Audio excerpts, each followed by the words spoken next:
오늘 같이 나눌 것은 정체성입니다. 가장 중요한 랩런트의 전도는 정체성입니다. 그걸 꼭 잊지 마시기 바랍니다. 제가 이제 다락방 훈련 받은 지가 얼마 안 됐습니다. 15년밖에 안 됐습니다. 얼마 안 됐습니다. 목사님들 보면 15년은 영감도 못 내립니다. 30년 돼야지 이제 좀 영감의 잉크 좀 많을까. 그런데요. 제가 왜 이 얘기를 하냐면, 그때 막 들어와가지고, 어서 오세요. 들어와서, 이제 예원교회 교역자가 됐습니다. 교역자가 됐는데, 그때 맡던 부서가 중등부를 맡아서, 청소년 신학원에 들어가서, 이제, 일명 시작 강사로, 이제 이렇게 했는데, 그때 뭔 일이 있어가지고 막 얘기를 듣는데요. 어떤 중학생인가, 초등학생인가, 지금 정확히 기억이 안 나는데, 이 애가요, 대역사가 일어나는 거예요. 전도 역사가요. 그래서 아이인데, 꼬마인데도 지교회를 하는 겁니다. 그것도 한 개도 아니고 세 개도. 그래서 뭐가 되냐면, 그때 전도사들끼리 뭐 있냐면, 우리는 뭐냐. 우리 손잡고 어디 가야 된다. 뭐 이러면서. 그래서 막 탐방도 하고 막 그랬습니다. 근데 이 얘기 왜 꺼내냐면요. 그리고 나서 그 교회가 그 해에 탈퇴했어요. 노예를 탈퇴하고요. 성명서 내고, 우리는 다른 거 안 하겠다. 그래가지고 다른 교단으로 갔습니다. 궁금해요. 그 아이 지금 어디서 뭐 하고 있는지. 그 교회는 그렇게 떠나고 갔는데, 제가 말씀드리고 싶은 건 뭐냐면, 그 아이가 잠깐 그때 막 응답을 받고 했던 것들이 이후로 어떻게 됐는지는 아무도 모르는 거예요. 아무도. 그래서 여러분한테 꼭 드리고 싶은 말씀은, 제가 고민했어요. 박승 목사님이 얘기하셔서 어떻게 해야 될까? 뭘 해야 될까? 근데 그 전주에 이제 유 목사님이 강사한 말씀에서 랩런트 전도학, 전도학 말씀에서 랩런트의 전도 얘기하면서 가장 중요한 게 랩런트의 전도는 정체성이다. 그 얘기를 하시더라고요. 그래서 해야 될 거는 딱 하나다. 정체성 부분에 우리 같이 해야겠다라고 생각이 들었습니다. 이유가 뭐냐면요. 지금 기존 교회에서는요, 이렇게 가르칩니다. 너희는 빛과 소금이 되라. 그래서 빛을 진하게 비추고 맛을 짜게 해야 된다. 이렇게 계속 가르칩니다. 근데 성경을 잘 읽어보면요, 그렇게 나와 있지 않죠. 뭐라고 얘기합니까? 너희는 이미 뭐다? 빛이고 소금이다. 라고 얘기하고 있습니다. 그래서 우리가 근데 생각하는 거죠. 그래서 그 빛을요, 등경 아래 숨기지 않고 드러나게 하신다고 그랬잖아요. 그럼 드러나게 하신 분이 누구죠? 그게 하나님이십니다. 예수 그리스도께서 우리를 통해서 그렇게 하시는 거예요. 근데 우리는 자꾸 뭐 생각하고 있는 게 뭐냐면, 내가 뭔가 하려고 하거든요. 거기서 가장 큰 오류가 나오는 겁니다. 그래서 가장 중요한 게 첫 번째, 서로가 첫 번째 해야 되는 게 뭐냐면, 응답보다 준비입니다. 그래서 여러분들이 꼭 기억할 거예요. 지금 대역사에 일어나는 것도 감사하고 좋은 일입니다. 그것도 필요한 것도 하나님께서 하십니다. 그런데 여러분들이 꼭 기억해야 될 건, 여러분들이 해야 될 중요한 전도는 지금 뭐 하는 거예요? 지금 준비 단계라는 거예요. 그래서 속으시면 안 됩니다. 그래서 안 되는 게 아니라 준비시키는 거예요. 그럼 모세의 인생을 80대로 뚝 끊어서 잘라서 얘기하면 모세만큼 저주받은 사람이 없습니다. 그렇죠. 모세만큼 실패한 인생이 없습니다. 그런데 모세를 보고 나중에 뭐라고 얘기합니까? 성경의 기록에 전에도 그 이후에도 이와 같은 자가 없었더라 얘기합니다. 전무후무한 응답을 받은 사람이 모세입니다. 그럼 랩런트 7명을 쭉 나오는 사람들 보십시오. 뚝뚝 잘라놓고 보면요, 그것만큼 불쌍한 사람이 없죠. 다윗도 마찬가지입니다. 다윗도 그 전반만 다 잘라서 보면 뭡니까? 천하의 불쌍한 사람이에요. 여호와의 그 사무엘한테 기름 부음 받고 났어요. 그때부터 여호와의 신이 충만했잖아요. 그리고 나서 뭐합니까? 본격적인 고난이 시작됩니다. 그 성령 충만하고 나서요, 막 문이 열린 게 아니라 뭐예요? 본격적으로 시작되기 시작합니다. 그 다윗 죽이려고 30명이 따라다니고 특수부대가. 그래서 뭐합니까? 다윗이 마음이 무너져서 이방으로 도망가지 않습니까? 그리고요, 거기서 살아남으려고 뭐합니까? 미친 척까지 하죠. 그렇게까지 했다니까요. 미친 척까지 해서 살아남았어요. 그리고 나서 하나님 찬양하죠. 주여. 그리고 그런 상황에서도 찬양하는 다윗 시편에 나와 있습니다. 그래서 우리 랩런트를 꼭 기억하셔야 될 게, 지금 모든 건 막 되냐 안 되냐 그 기준에 속지 마시고요. 되면 얼마나 되고 안 되면 얼마나 안 됩니까? 그 모든 것 누구 손에 있습니까? 하나님 손에 있습니다. 하나님의 절대 주권을 믿고 그것을 의지하시기 바랍니다. 성경에서는요, 그것에 대해서 속지 마시기 바랍니다. 성경에요, 보면 출애굽에 나왔지 않습니까? 그래서 하나님께서 구름 기둥과 불 기둥으로 인도하시죠. 인도에서 어디로 인도하십니까? 홍해 앞에다 딱 세워놓습니다. 홍해 앞에다 세워놓습니다. 그것도 얕은 홍해가 아니라요, 깊은 홍해다가. 근데 뒤에는 누가 쫓아오죠? 애굽의 군대가 따르고 있습니다. 타협의 여지가 없는 그런 위기가 왔죠. 그때 저 같아도 어이가 없을 겁니다. 아니, 죽을 데가 없어서, 애굽에 장지가 없어서 우리를 끌는다. 막 이스라엘 백성들이 뭐라고 하지요. 그때 하나님께서 모세를 통해서 뭐라고 얘기하십니까? 너희는 잠잠히 있어. 주여 여호와께서 행하시는 구원을 그러면서 얘기합니다. 너희들이 본 이 애국 군대를 다시는 보지 못할 것이다. 얘기하시죠. 그리고 그 이유는 여러분이 더 잘 아시지요. 하나님께서 여러분들을 어떨 때는요, 홍해 앞에다 세울 때도 있고요, 어떨 때는 애국의 군대에 쫓길 때도 있습니다. 근데 꼭 기억하십시오. 그 모든 것이 뭐예요? 하나님께서 주시는 반드시 여러분한테 필요한 거라는 거 잊지 마시기 바랍니다. 하나님께서 주시는 것에 여러분한테 반드시 응답 주기 위한 필요한 겁니다. 그러면 국제 정세를 볼 때요, 이스라엘 민족이 그대로 그냥 가나안 땅 들어가면 어떤 일이 벌어집니까? 어떤 일이 벌어집니까? 그 라인 따라서요, 애굽이 그대로 쳐들어옵니다. 왜요? 개척해서 나간 거예요. 그럼 그대로 애굽인들 따라와요. 그럼 뭐가 되죠? 가나안 땅 정복하는 게 아니라 애굽의 앞잡이 되는 겁니다. 그러니까 안 되는 거예요. 하나님 모두 없애버리신 거예요. 그 후한거리도 싹 제거해버립니다. 아멘. 그러니까 우리가 보면은 반드시 필요한 일을 하나님께서 뭐 하시는 거예요? 겪게 하시는 겁니다. 그래서 그 정체성을 놓치지 마시기 바랍니다. 그 정체성을 확인해야 되는 게 뭐여야 됩니까? 우리는 뭐예요? 남은 자, 남는 자, 남을 자, 남길 자. 아멘. 결국 요약한 뭐예요? 우리는 렘넌트. 그거는 놓치지 마시고요. 그리고 하나님께서 우리를 증인으로 세우십니다. 꼭 기억하십시오. 내가 증인으로 서는 게 아니라 하나님께서 증인으로 세우십니다. 무엇을 통해서? 가지고 있는 것 통해서 보여주는 증인, 가서 전달하는 증인, 이것을 하나님께서 세워가십니다. 그래서 우리 남부지역에 있는 우리 귀중한, 소중한 우리 대학 전도학교 랩런트 분들은요, 정말 부탁드리고 싶은 게 뭐냐면, 랩런트 때 되냐 안 되냐 속지 마시고, 그리고 하나님의 중요한 언약 가운데서 언약 성취 증거거리로 준비하시길 바랍니다. 아멘. 그래서 본론으로 얘기하면 렘넌트의 정체성의 기준이 뭘까요? 많은 사람들이 그 기준을 보면 대부분 뭘 생각하냐면요, 자꾸 상황을 얘기합니다. 상황을 얘기해요. 많은 사람들이 다 상황 얘기합니다. 그런데 성경에서 얘기하는 그 우리의 정체성의 기준은 어디다 둬야 될까요? 어디다 둬야 될 것 같습니다. 말씀에 두십시다. 말씀에 두고 그 말씀으로 따라가야 됩니다. 왜 그러냐면 상황은요 늘 뭐합니까? 늘 바뀝니다. 상황은. 그럼 그것 따라 나의 정체성도 늘 바뀌어가야 됩니까?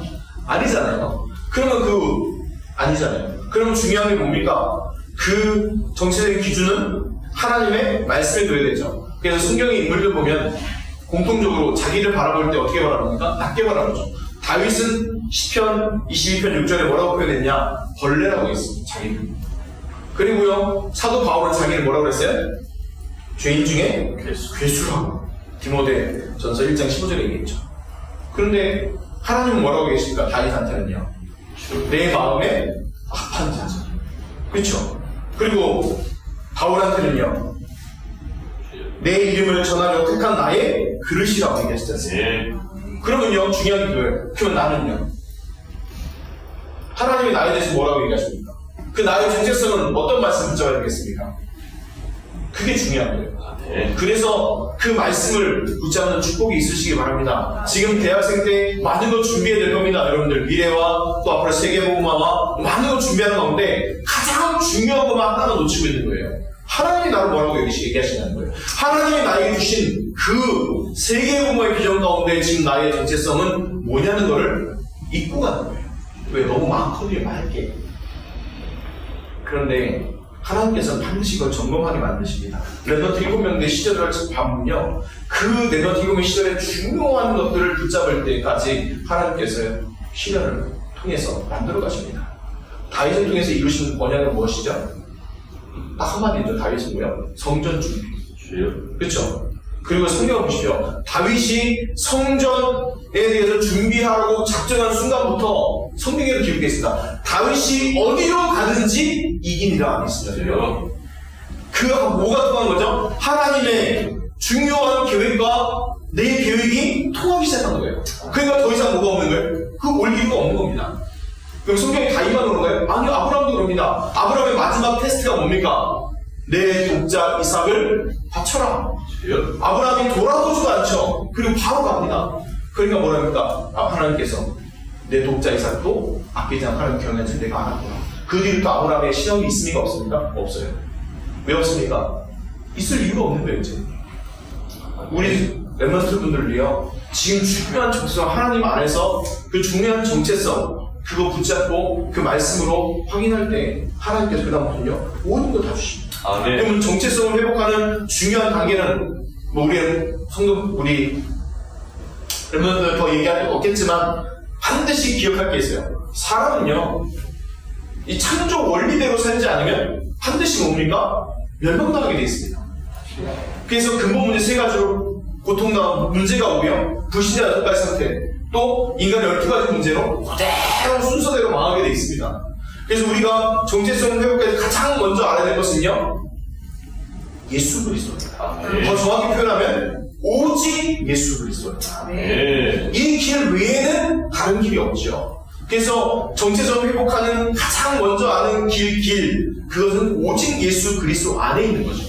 그래서 서신서들을 계속 보면요, 바울 서신서 계속 보면요, 계속 강조합니다. 뭘 강조하죠? 그리스도 예수 안에 있는 나, 너, 우리. 그렇죠? 그래서 계속 강조될 거는 다른 게 아니라 예수 그리스도, 그 안에 있는 복음과 그 능력인 것입니다. 그래서 정체성 회복하는 그 길도 어디에 통하세요? 예수 그리스도를 통하여서. 그래서 요즘에 지금 제가 수요일날 수요예배를 통해서 로마서 강의를 계속 하고 있는데요, 강의를 볼 때마다 바울의 간절한 마음이 느껴지는 거예요. 왜냐하면 로마서가 로마에 있는 사람들한테 쓰여졌잖아요. 그런데 문제는 뭐냐면 그들한테 먼저 복음이 전달되면서 뭐가 같이 따라 들어갔냐면 이 유대 율법주의자가 같이 들어간 거예요. 율법주의가. 그래서 행위로 구원받아야 된다는 거예요. 그래서 심지어까지 뭐냐, 이방인들로 잡아서 할례시키고 막 이러는 거예요. 그리고 네가 율법을 지켜야지 구원받아, 자꾸 그렇게 가르치는 거예요. 그러니까 바울이 피토하는 심정으로 그 얘기를 한 거예요. 그러면서 계속 로마서 내내 얘기하는 거예요. 우리가 행위로 구원받는 것이 아니다. 우리가 행위로 구원받는 것이 아니라 우리가 믿음으로 의롭게 되었고 믿음으로 구원받다 얘기합니다. 로마서 4장에는 심지어 뭐라까지 하면 아브라함이 예를 들어서 아브라함이 그가 율법을 먼저 받았냐? 아니다. 아브라함이 하나님의 말씀을 믿음으로 그 믿음이 의롭게 되어서 하나님께 여기셨고 그에게 언약을 주신 것이다. 그 언약이 성취되고 나면 400년 뒤에 율법이 주어진 것이다. 그래서 우리에게 먼저 주는 것은 언약이지 율법이 아니다. 라고 계속 얘기하는 것입니다. 그럼 그 우리에게 뭘로 적용될까요? 예수 그리스도십니다. 근데 자꾸 적용되는 게 뭡니까? 우리가 헷갈리는 게 뭐예요? 전도자의 삶. 그렇죠? 그게 오해하지 마시죠. 또 이렇게 되면 또 정 목사님은 전도사 필요 없대, 60시간 필요 없대, 그렇게 오해하지 마십시오. 그렇게 가고 정말 중요하게 강조될 것은 삶이 아니라 뭐예요? 복음이라는 거죠. 성경에서 계속 강조되는 건 뭡니까? 삶에 대해서 강조되는 게 아니죠. 예수 그리스도의 복음에 대해서 계속 강조가 있는 거예요. 그래서 심지어 마태, 마가, 누가, 요한이 쓴 뭐예요? 복음서예요. 복음은 뭡니까? 예수가 뭐다? 그리스도다. 마태가 이야기하는 예수 그리스도, 마태복음. 마가가 전하는 복음, 마가복음. 누가가 전하는 복음, 누가복음. 요한이 전하는 복음, 요한복음이잖아요. 이 사도복음서의 증거가 나중에 어디 수치가 나와요? 사도행전에 나오지 않습니까? 그리고 그 응답의 증거 현장에 파손된 게 뭐예요? 서신서도 쫙 나오지 않습니까? 마지막 남은 거 다시 오시겠다는 예수 그리스도, 재림 예수 그리스도 그 하나 남은 거 나머지는 다 성취됐지 않습니까? 그렇죠. 그 복음의 능력과 그래서 우리 전도학교에 참여하는 분들은요 하나님의 말씀 가운데 예수 그리스도 가운데 오직 되어지시기를 축복을 합니다. 그래서 가장 기억할 게요 하나님 만나는 유일한 길 선제되신 예수 그리스도죠. 그럼 이거 착각하실 분이 있어요. 하나님만 만나는 길일까요? 하나님만 만나는 길입니까? 그렇게 생각하십니까? 저는요 하나님 만나는 길 안에 모든 게 다 있다고 생각합니다.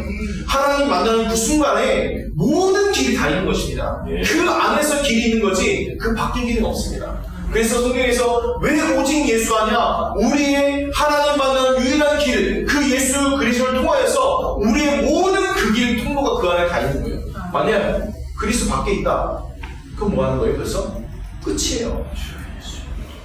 그래서 성경에 얘기합니다. 그리스도는 만유시요 만유안에 계시니라. 근데 만유란 말이 어렵더라고요. 그래서 보니까 간단하더라고요. Christ is all. 전부라는 거예요. 그리스도는 전부시다. 그래서 우리가 반대로 얘기하면 뭐예요? 그리스도 빠진 뭐예요? 아무것도 없는 거예요.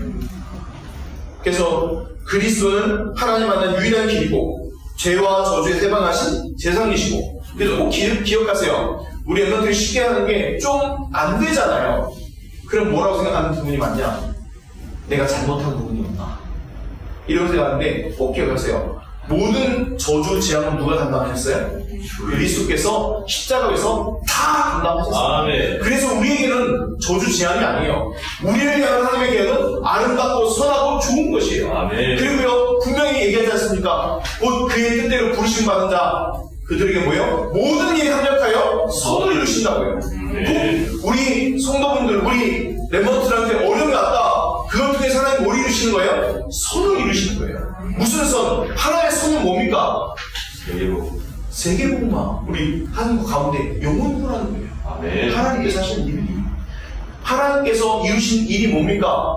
영혼부의 삶을 이루 가시는 거예요. 세계복음화를 예수께서 이루 가십니다. 그 시간표 안에 나를 부르시고 그 안에서 함께 이끌어 가시는 거예요. 내가 하는 것이 아니라 하나님께서 성령을 통해서 우리를 뭐 하시는 거예요? 계속해서 이끌어 가시는 거예요. 그걸 신학적 용어로 뭐예요? 성도의 견인. 주 예수. 누가? 성령께서 우리를 끌고 가시는 거예요. 그래서요, 꼭 기억하세요. 구원받은 하나님의 자녀는요, 성령님밖에 없어요. 만약에 내 실수다. 그 실수까지도 누구 시간표 안에 했어요? 하나님의 시간표 안에 했어요. 정말 구원받은 하나님의 자녀 맞다면 그 실수까지도 하나님의 시간표 안에 했어요. 괜찮아요. 마음껏 실수해도 괜찮아요. 왜요? 이거 기억하세요. 우리가 믿는 하나님, 우리를 인도하신 하나님, 나를 구원하신 하나님은 그 우리의 모든 실수와 모든 것도 다 뛰어넘으신 하나님의 능력이에요. 그래서 괜찮아요. 괜찮다니까요. 우리 사랑으로 최악으로도 뭘 얘기할 수 있을까요? 죽는 거죠. 죽는 거지 않습니까? 죽으면 어디 갑니까? 천국이요. 살면 증인이요. 뭐가 문제입니까? 살아있으면 그리스도의 증인이요. 죽으면 천국이요. 죽어도 할렐루야, 살아도 더 할렐루야. 그러니까 아무 문제가 안 되는 거예요. 히브리서 11장 38절이야. 대표적으로 오해되는 성경 구절 중에 하나거든요. 세상이 뭐하지 못한다고요? 감당치 못한다고 했죠. 그런데 그것만 뚝 잘라놓고 보면요, 어떻게 봅니까? 와, 우리가 뭔가 대단해서 막는 것처럼 보이죠. 근데 앞에 잘 보세요. 터굴에 살고 뭐 버릴 것 같고 근데 이게 나오잖아요. 그 얘기가 뭐냐? 그 세상에 그 어떤 것이 우리한테 뭐한다? 영향을 미치지 못한다. 그게 우리의 구원받은 하나님에 대한 신분과 권세 어떤 것 하나도 바꿀 수 없다는 얘기입니다. 그것만 얘기합니까? 나의 무능과 불신함으로 하나님의 그 복음의 능력을 바꿀 수 없다는 겁니다. 내게 임한 그 복음의 능력은 나를 이끌고 가시고 하나님 구원하게 가신 것은 바꿀 수 없다는 거예요. 그래서 뭐 하는 거예요? 괜찮다고 얘기해요. 그리고 마지막으로 기억할 수 있게 그리스도는 사단의 권세에서 해방하신 참 왕이십니다. 사단과 마귀의 모든 권세를 이미 꺾으셨어요. 네. 성경에서 나오는 우리가 싸우는 싸움은요,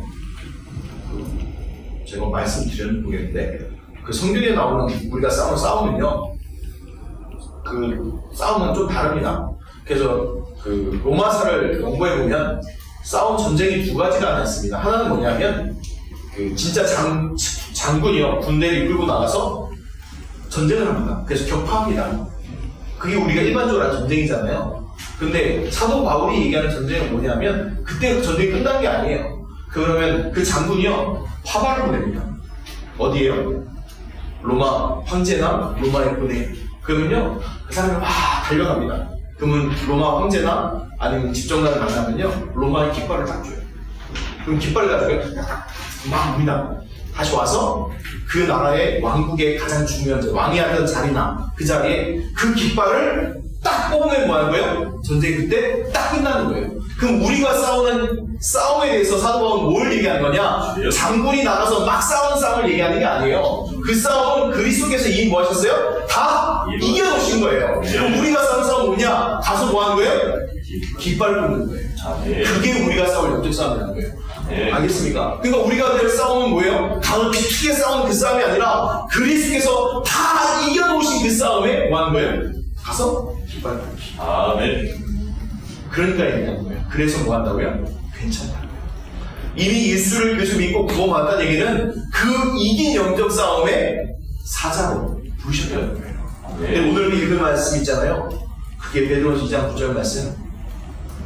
그러니까 베드로를 보면요, 참 이렇게 뭐라고 할까요? 좋게 말하면 성령님도 받는 분이시고요. 좀 속된 표현을 하면 소뒷걸음질 하다가 귀 많이 작은 분이에요. 왜냐? 정말 중요한 고백들 너무 많이 했어요. 정말 전 우주적인 고백하잖아요. 주는 그리스도시요 살아계신 하나님의 아들이십니다. 이것만큼 정확하게 예수님을 고백한 신앙 고백은요, 사복음서에 없어요. 가장 정확해요.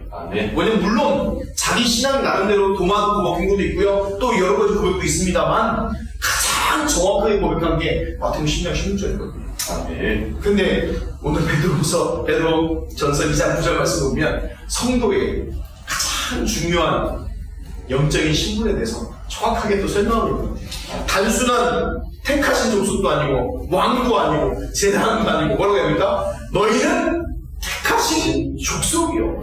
왕도 아니고 왕 같은 제사장이요. 거룩한 나라요. 또 그의 소유가 된 백성이. 너무 멋있잖아요. 그러면서 더 중요한 게 신분 얘기합니다. 어둠에서 불러내요. 우리가 어둠과 흑암 가운데 죽었었는데 거기서 하나님께서 뭐예요? 불러내셨다는 거예요. 어쩜 이렇게 정말 정확한 성령이 이걸 말씀을 하는지. 그러면서 또 사명까지 얘기합니다. 그 기이한 빛에 들어가신 이 아름다운 덕을 선포하게 하려심이라는 중요한 사명까지도 얘기하죠. 우리의 뭐가 들어있는 거예요? 신분과 권세와 부르심과 그 안에 뭐예요? 사명까지. 한마디로 쫙. 그런데요, 이 베드로의 별명이 뭐예요? 일자무시. 억울했잖아요. 그래서 얘기하는 겁니다. 괜찮습니다. 일병, 우리 남부 지역에 계신 분들은 학벌 짱짱한 분들만 계시잖아요. 그렇죠? 근데 괜찮아요. 여러분들이 정말 이 베드로와 다른 사람들 보면요, 정말 없어요. 예수님 12제자 중에 유일하게 학벌과 능력이 자랑한 사람 딱 한 명 있는 거 아시죠? 아시죠? 누굽니까? 가롯 유다잖아요. 가롯 유다예요. 유일하게 괜찮은 사람 딱 하나 있는데 그게 누구냐? 가롯 유다라니까요. 그러니까 콩박 불려서 뭐예요? 예수님 팔죠. 왜요? 자기 민족의 전체가 폭동나서 죽는 것보다 예수님 하나 팔아서 폭동 가라앉히는 게 훨씬 낫다고 판단한 거예요. 그 배경은 나중에 여러분 각자 목사님한테 여쭤보시고. 그리고 그거 동의한 사람이 또 한 명 있어요. 누구예요? 대제사장이에요. 우리 10월 28일 무슨 날인지 혹시 아세요? 총회주의죠. 총회놓고 여러분들 엠마트를 기도하셔야 됩니다. 왜요? 여태까지 총회가 이상한 결정하면요, 그대로 가야 돼요. 신사참배 결의한 거 어디서 결의한 줄 아세요? 교회에서 결의 안 했어요. 어디서 결의했어요? 총회에서 결의했습니다. 예수님 십자가에 못 박는 거요? 누가 결의했어요? 대제사장이 사내적인 공회에서 결의했어요. 다른 말로 우리로 말하면 총회예요. 그래서 여러분들 엠마트를 총회로 기도해야 돼요. 그래서 지금 총회적으로요, 여러 가지 일들이 있어요. 지금 벌어지는 일들이 있는데, 좀 말씀하기 좀 여러 가지 일들이 있는데, 그건 기도하셔야 돼요, 여러분들. 그래서 정말 복음 사랑하고 복음 전하는 총회가 될 수 있도록 기도하시고, 또 정말 다른 건 안 하고 우리 총회 목사님들, 정말 우리 1세대 목사님들 존경하셔야 되는 게 아무 이유 없어요. 그 목자님, 500명의 목사님들 있잖아요. 복음 사랑해서 다 면치당하시잖아요. 그래서 여러분들 1세대 목사님들이요, 비난하시면 안 돼요. 뭐 하신 거예요? 그분들 실제로 순교하는 각오로 복음 선택하신 분이에요. 그래서 우리 랩런들한테 부탁드리면서 그 목사님을 보면서 안 좋은 거 비난하지 마시고 그 신앙의 그 중심을 받는 축복이 있으시길 바랍니다. 그래서 총회주일 놓고 기도하시면서요, 헌금하면서 그냥 해야 되니까 세례교육 이상이니까 나 수혜 받았을 때 해야지 많은 거 끝내지 말고 기도하세요. 진짜 그 순간만이라도 하나님, 우리 총회가 정말 예수 그리스도의 복음 안에서 정말 오직 복음, 오직 그리스도 복음 전하는 축복과 오직 랩런트 키우는 응답과 세계 숭배하는 그 축복의 총회가 되게 하여 주옵소서. 기도하시기 바랍니다. 그리고 이제 중요한 게 이제 우리가 기억하셔야 될 게, 뭐니 해도 항상 잊지 마셔야 될 게, 우리는 뭐예요? 하나님의 자녀된 그것이 정체성의 회복이고요. 또 그리스도를 주님으로 믿고 따라가는 것이 정체성의 회복이고요. 생명 가진 것이 정체성의 회복이죠. 그래서 그 성경 구절은 여러분 더 잘 아시죠. 요한복음 1장 10절 쭉 아시니까 굳이 말하지 않겠습니다. 그래서 또 하나 이렇게 또 산 얘기하면요, 또 오해할까봐. 근데 기억하셔야 될 게, 이 예수 그리스도의 복음에 여러분들이 갖고 있으면요, 하나님께서 그거에 맞는 삶으로 바꿔 가십니다. 그래서 야고보서가 보면 저는 나중에 천국 가면 꼭 야고보 사도는 따지고 싶어요. 왜 야고보서 기록해가지고 사람들이 힘들게 하냐? 행함이 없는 믿음, 죽은 믿음만 이래가지고 따지고 싶어요. 제가 또 싸대기 말지 모르겠지만 야고보 사도가 말하는 건 그게 아닌 건 아시죠? 왜 아시죠? 야고보 사도 얘기하면 워낙에 고린도 교회나 사람들이 너무 방탕하게 행동하니까 그거에 대해서 너희 진짜 믿으면 행동도 따라야 되는 거 아니야? 이 얘기인데 그게 반대로 강조돼가지고 자꾸 사람들이 삶을 강조하는 걸로 바뀌어졌죠. 그래서 우리가 얘기하는 정체성에 맞는 삶은 그리스도가 주인 되는 거예요. 그래서 삶이 주인 되는 것이 아니라 그리스도가 뭐라고요? 주인인 거예요. 정체성의 가장 중요한 정체성은 내가 주인이 아니라 그리스도가 주인인 거죠. 그래서 요한복음 1장에 계속 예수가 그리스도라는 걸 쫙 주장하잖아요. 그리고 2장에 요한복음 2장에 딱 나오는 게 뭡니까? 그리스도가 뭐가 되야 된다? 주인 되어라. 그 얘기입니다. 근데 우리는요, 주인이라고 얘기하면서요, 누구 마음대로 삽니까? 내 마음대로 살아요. 그래서 중요한 게 사모들이에요. 사모들이라는 얘기는 내가 주인이 아니라 누가 주인이라고 고백하는 거예요? 그리스도가 주인입니다 라고 고백하는 거예요. 그래서 내 오늘을 내 마음대로 사는 것이 아니라 하나님의 말씀 붙잡고 그 가운데 기도하면서 하나님의 중요한 계획을 찾는 그것이 사모들이잖아요. 그래서 삶이 중요한 게 아니라니까요. 그리스도가 주인 되는 거. 그게 중요한 것이고, 그리고 뭡니까? 이제 정체성이라는 것 뭘까요? 그리스도를요, 누리는 거예요. 그럼 그리스도를 어떻게 누립니까? 물어보면요, 대부분 답을 잘 못해요. 제가 당목교회 갔을 때 그리스도 누리세요 막 설교를 하니까 권사님이 찾아왔어요. 목사님, 도대체 그리스도 누리는 게 뭔가요? 그래서 이제 설교 쭉 해줬어요. 교수님, 이러고 가시더라고요. 왜 그러냐? 그분한테는 누리는 게 아니에요. 신앙생활을 열심히 해야 되는 거예요. 그리고 신앙생활은 최선을 다해서 해야 돼요. 신앙생활은 내가 뭔가를 해야 되는 그거 있는데 갑자기 목사님 한다고 딱 와가지고 누리세요 이러니까 이 지진나는 거예요. 이게 뭔 얘기냐? 여태까지 내가 열심히 해야 되는데 그 얘기했어요. 그래서 바꿨어요. 올해 그 다음 주부터 열심히 하지 말라고 그랬어요. 이렇게 얘기하면 다 좋아하실 것 같죠? 아니요. 뭐라고 했냐면 생명 걸고 해라. 성경대로 생명 걸고 하시라. 왜? 예수님이 뭐라고 했어요? 율법사가 물어보잖아요. 가장 크고 첫째 되는 계명이 무엇입니까? 물었을 때 예수님이 뭐라고 했죠? 너는 모든 것 다해서 생명까지 다해서 주 너의 하나님을 그게 제1계명이다. 이겠죠. 그 두 번째 계명은 뭐예요? 내 이웃을 내 몸과 같이 사랑해라. 이겠죠. 그래서 사람들이 착각하는 게 하나 있어요. 자신을 사랑하지 않는 사람은 이웃 사랑을 죽어도 못합니다. 근데 그 자기 사랑의 출발은 뭐냐면, 착각하고도 자기 사랑도 착각하는 게 뭐냐면, 갑자기 영어가 기억 안 나는데, 그 자기 사랑하는 거 있잖아요. 예? 나를 스스로 빠져야 되게 아는 건 아시죠? 어떤 사랑이요? 하나님의 그 사랑으로 누굴 사랑하는 거예요? 나를 사랑하고 그 사랑이 넘쳐나서 누굴 사랑하는 거예요? 이웃을 사랑하는 거죠.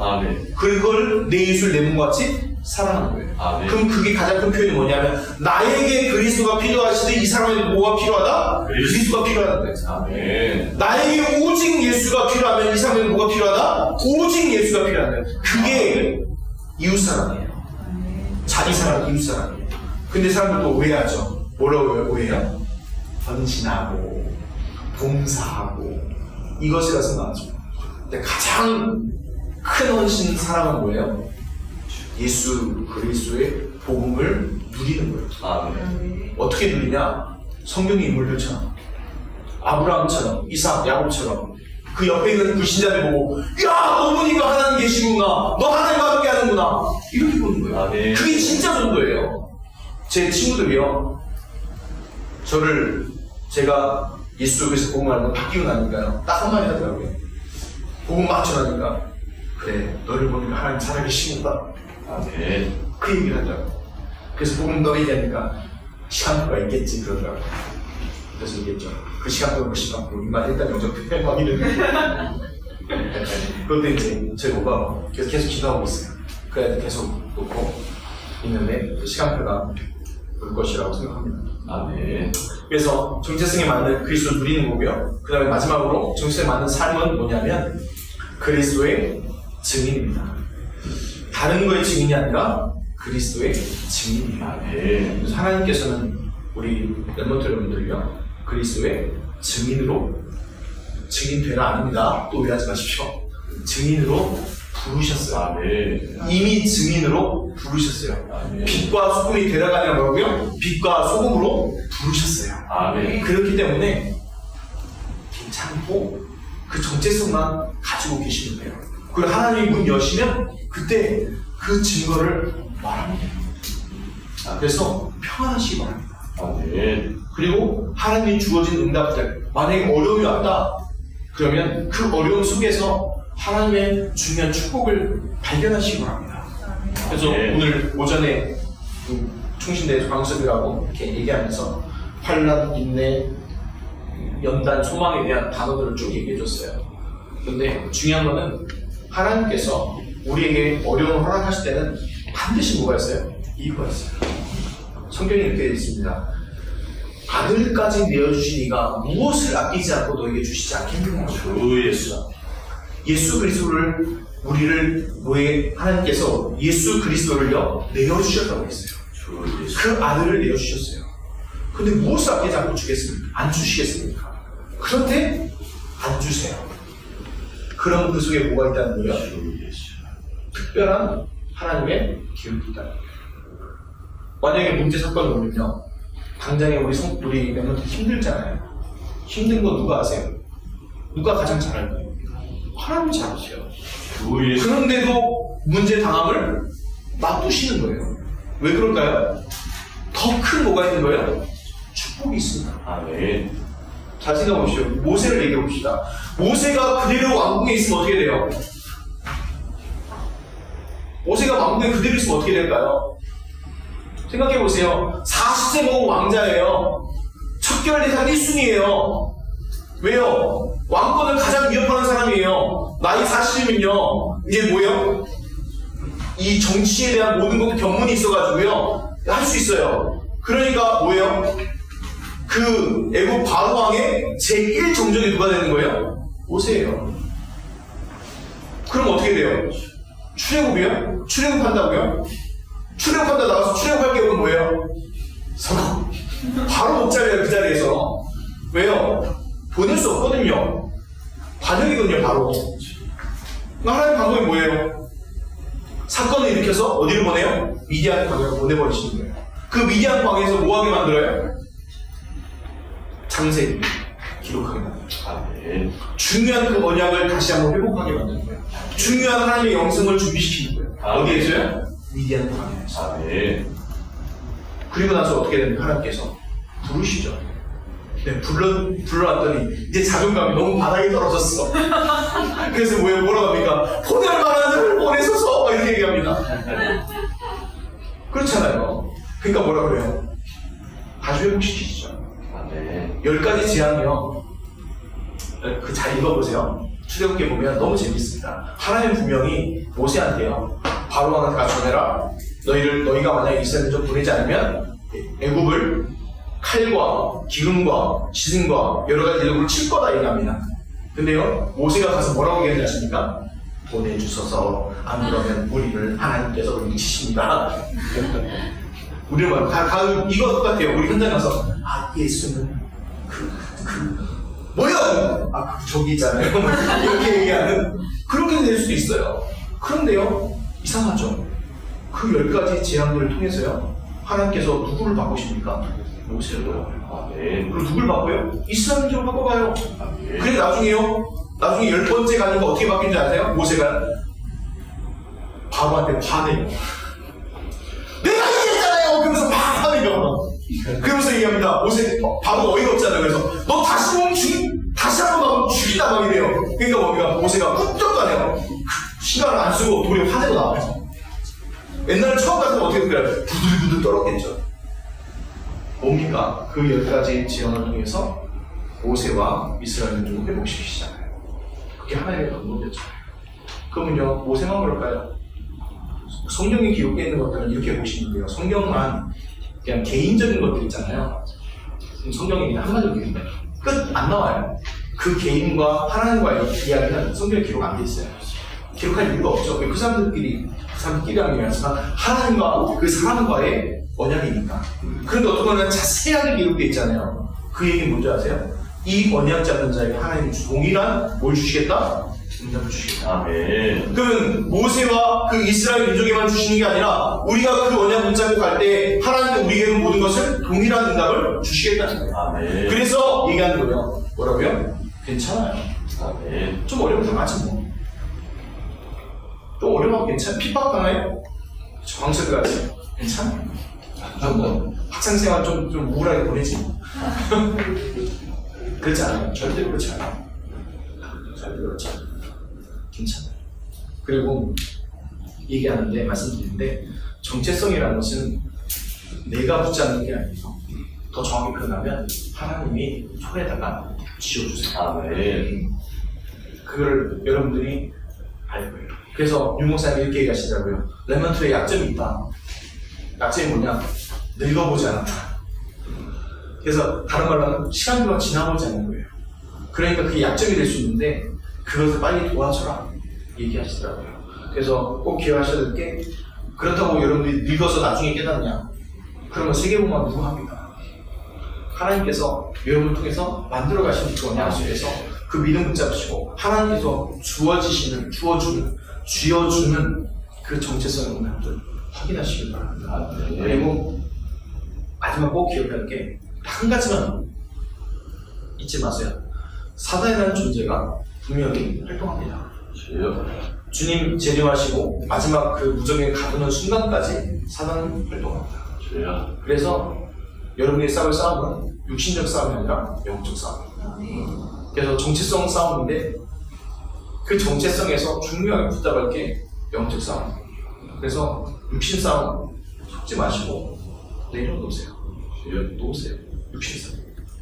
육신 싸움 싸워서 이긴 적이 단 한 번도 없습니다. 육신 싸움 싸워서 잘 된 것처럼 보이죠. 종교개혁이 왜 실패했냐?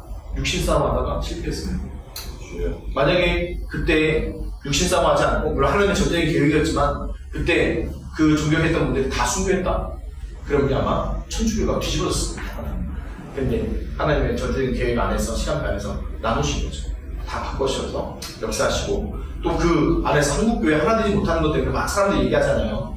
많은 얘기를 듣잖아요. 뭐 여러분들 이제 현장에 있으면 영성교회 얘기 많이 하지 않습니까?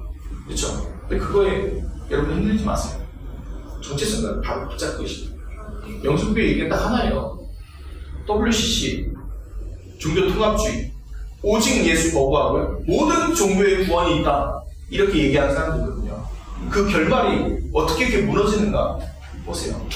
그래서 복음 희석하거나 복음 놓치고 다른 것 얘기하는 교회들이 그냥 마지막 가서 다 무너지게 돼 있습니다. 근데 그것에 여러분들이 뭐 하지 말아야 돼요? 흔들지 마세요. 아멘. 그리고 더 중요한 게 뭐냐면 복음 가진 교회도 어려움 올 수 있나요? 와요! 와요! 온다니까요. 성경에 증거가 있지 않습니까? 어떤 증거요? 사도행 1장 8절 말씀의 성취가 언제 이루어집니까? 오직 성령이 너에게 임하시면 너희가 권능을 받고 예루살렘과 온 유대와 사마리아 땅끝까지로 내 증인이 되리라. 이 말씀이 어디에 성취되어져요? 스데반의 환란으로 인하여 흩어진 자들이 유대인에게 복음만 전하다가 실수로 누구한테 전해요? 이방인들에 전했는데 이방인들이 복음을 받아요. 그다음 복음 전했어요. 그렇게 세워진 교회가 어디 교회입니까? 안디옥 교회잖아요. 네. 무슨 말씀인지 아세요? 스데반의 환란을 통해서 사도행 1장 8절의 말씀이 성취되잖아요. 주여. 망한 게 아니라니까요. 어려움이 온다. 더 큰 축복. 사도 바울이 아시아로 가려고 힘쓰고 애썼잖아요. 근데 뭐 성경에 뭐라고 했어요? 예수의 영이 허락하지 않는다. 주여. 근데 어떻게 됐습니까? 그가 어디로 건너가요? 마게도나로 건너갔더니 누가 기다리고 있어요? 전도체들이 기다리고 있어요. 주여. 네. 그러니까 우리 랩런트들이요, 이제 취업 걱정 많은 것도 있잖아요. 아니요, 괜찮아요. 취업 걱정하지 마시고 여러분 세계복음 안에서 하나님의 방향 보세요. 하나님께서 여러분들을요, 뭘 어디 앞에 세우길 원하세요? 왕 앞에 세우길 원하세요. 아멘. 지금으로 얘기하면 누구 앞에? 대통령 앞에 세우길 원하신다니까요. 네. 근데 자꾸 여러분들 뭐 하고 싶어요? 구멍가게 이렇게 저거 준비하고 자꾸 이렇게 뭐 이렇게 저거 준비하고 하나의 복장 터지십니다. 주여. 그래서 그 소원의 그 방향이 맞으세요. 정체성이 렘넌트의 정체성. 그 준비하고 그 안에 있으면 하나님 정확하게 이끌어 가시고. 아, 네. 여러분 제발 부탁드립니다. 미래 걱정하지 마세요. 여러분의 미래는 하나님이 완벽하게 보장해 놓으셨어요. 하나님께서 완벽한 계획 속에 인도하세요. 시간이 많이 지나서 죄송합니다. 그래서 결론 마지막 얘기하면 하나님이 주신 정체성 여러분들 뭘로 보셨다고? 베드로전서 2장 9절로 보셨습니다. 이 말씀 붙잡고 나의 정체성 찾는 기준한 응답 모든 것 시작되시기를 예수 그리스도의 이름으로 축원드립니다. 아멘. 하나님 감사.